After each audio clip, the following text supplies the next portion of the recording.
একটা বিষয় সামনে চলে আসে প্রথমেই, নিয়াতের বিষয়টা। আমরা সিয়াম রাখবো, এই জন্য নিয়াত মুখস্থ করার জন্য খুব প্রচেষ্টা করি। নাওয়াইতু আন আসুমা গদাম মিন শাহর রমাদান বলে আমরা যে নিয়াতটা মুখস্থ করার চেষ্টা করি, এটা সম্পূর্ণ বৃথা প্রচেষ্টা। পাশাপাশি একটা খেয়াল করুন, রমাদানের শুরুতেই আমরা ইবাদতের মধ্যে একটা বেদাতকে মিশ্রিত করে ফেললাম। প্রথমত, এই গদবাঁধা আরবি নিয়াত রাসূল সাল্লাল্লাহু আলাইহি সাল্লাম পড়েননি, সাহাবায়ে কেরাম পড়েননি, তাবেঈন ইজম পড়েননি, তাবে পড়েননি, মুহাদ্দিস উলামায়ে কেরাম পড়েননি।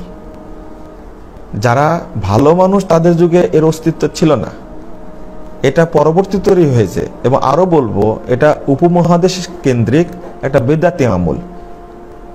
ইবলিস শয়তান এত সচেতন যে প্রথমেই যদি এই বেদাতটাকে আমি মিশ্রিত করতে পারি, তাহলে আমলটা নষ্ট হয়ে গেল, আর এটা যেন কবুল না হয়।